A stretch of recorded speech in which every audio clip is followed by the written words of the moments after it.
After conquering land, Mahindra & Mahindra seems to have found a fascination with the aquatic life, especially with the ultimate predator of the seas, the shark. That is perhaps how we got this shark-inspired MPV, the Marazzo. And by the way, you pronounce it Marazzo in a very Italian way, as Mr. Anand Mahindra himself insists that we do so, despite the word being derived from a Spanish sublanguage. It is meant to be said in an Italian flavor. With that out of the way, let us begin with the video and talk about the things that we liked with this car and the things that we did not. Beginning with the things that I liked about the Marazzo, the first would be the space offered by this MPV. There is enough room in all three rows, and what we have is the 7-seater version with captain seats, and you can also get an 8-seater version. In our case, this car can seat 7 people in a reasonably comfortable manner.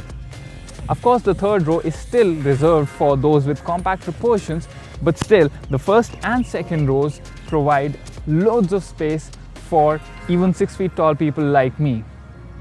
Even the amount of storage space offered by the car is impressive. You get a 190-liter boot, and if that sounds a bit too less, then you can fold the third row and you can even fold the second row to get a total space of 1055 liters, and that's a lot. You get heaps of storage spaces for your bottles, cups and other knickknacks. Even the door panels of the second row can hold 2 1-liter bottles. The softly sprung suspension perfectly complements this MPV, and you get a very plush feeling inside. Most of the smaller potholes and broken patches of roads are soaked in so nicely that if you're not paying attention, you might not even notice them.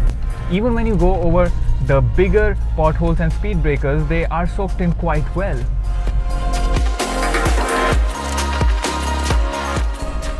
Mahindra has equipped the Marazzo with disc brakes on all 4 wheels, and they provide a lot of bite, a lot of progression and feel thanks to the ABS and EBD provided with these brakes. So whether you want to stomp on the brakes in a panic brake condition or whether you want to gracefully come to a halt, the brakes will oblige.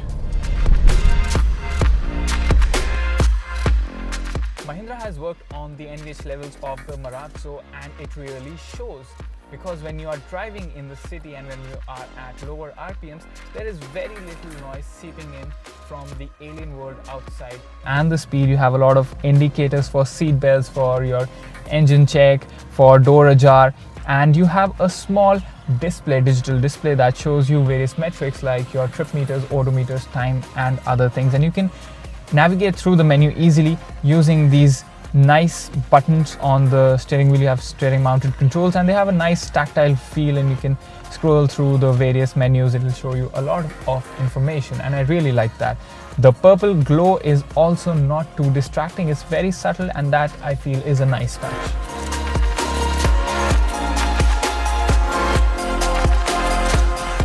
Mahindra has worked on the NVH levels of the Marazzo, and it really shows, because when you are driving in the city and when you are at lower RPMs, there is very little noise seeping in from the alien world outside. Even when you step it up and you go at higher revs, then there is only so much noise coming from the engine that I feel is kind of necessary to get a feel of the machine that you're driving, and that noise can easily be drowned in some music or some delightful chatter that you can have with the occupants of the car. Being a 3-row cab, you will need to access the third row often, and the Marazzo comes with a handy one-touch tumble feature, which means that to access the third row, all you have to do is pull at this lever and the seat will not only fold, it will go forward as well. Let me show you that.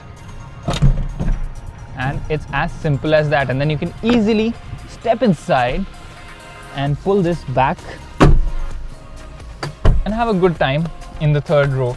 And it's again decently spacious, and I'm 6 feet tall. If I am able to accommodate myself quite nicely, then I think children would be quite comfortable here.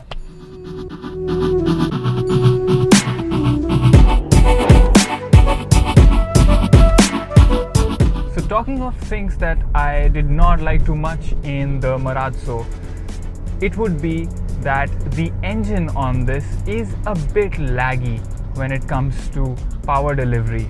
The 1.5 litre D15 diesel engine is a brand new engine. It's a 4-cylinder engine, but the 121 horsepower that it produces comes in quite a bit late at about 3,500 RPM.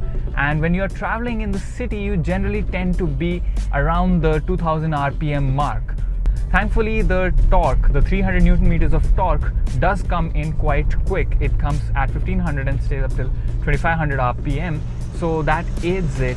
But if you are looking for punchy performance, then this might disappoint you a little. But if the car is going on the highway, if it has got triple digit speeds, then it will have no problem holding on to that speed. But don't expect it to make very fast overtakes, especially when you have 7 people seated inside.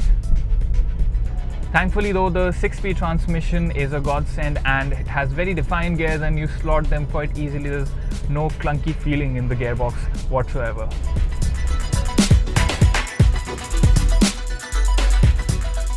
Despite the Marazzo being a family-oriented car and also meeting the safety standards of 2020, it just packs 2 airbags even at the top end. It does get a very strong structure and crumple zones, but I do feel that addition of more airbags even as an option would have been really good. The Mahindra Marazzo comes with reverse parking sensors and a camera as well. But what is problematic is the feed from the camera, which looks like a stuttering 15 to 18 FPS footage. And it's a shame because the quality of the picture is actually quite decent, and you also have parking guidelines to assist you when you are parking in a tight spot. So a smoother feed would have really made this perfect. The aircraft-inspired handbrake design looks and sounds quite nice, but in practice it's a bit of an annoyance because the movement just feels a little unnatural and it's quite different and people are not generally used to it. And if you have the armrest pulled down, it makes reaching the handbrake even harder. So you have to pull up the handrest and then you can reach it. On top of that, the handbrake makes the already hard to reach USB charging ports and the aux port down here even harder to reach. At 9.99 lakh rupees ex-showroom Delhi for the base variant and 13.9 lakh for the top-end variant, I feel that the Marazzo has a real shot at success because it kind of carves out a space for itself in the MPV segment, which right now is not too crowded. If you want a more economical option, you have the Ertiga, and it also comes with the petrol variant, while the Marazzo as of now is just a diesel motor. But the Marazzo does pack in a few additional features and has a little more pizzazz when compared to the Ertiga. On the other end, you'll find the Innova Crysta, the highly successful Innova Crysta, which gets a bigger engine option. You also have the petrol and diesel options available along with an automatic transmission, but that will cost you a lot more over this. So if you are someone who was looking to buy an MPV with pleasing interiors, a nice fresh exterior look, and that is also not too heavy on the pocket, then the Marazzo just might do it for you. And so we have reached the end of yet another video, and if you've stuck around, I believe that you would want to hit like right now. And if you really like the content provided, then maybe share it with your friends also. If you have not subscribed to our channel yet, do so because we keep on churning out great automotive content every week. And until the next time, ride safe and drive safe. This is Akash signing off. Bye-bye.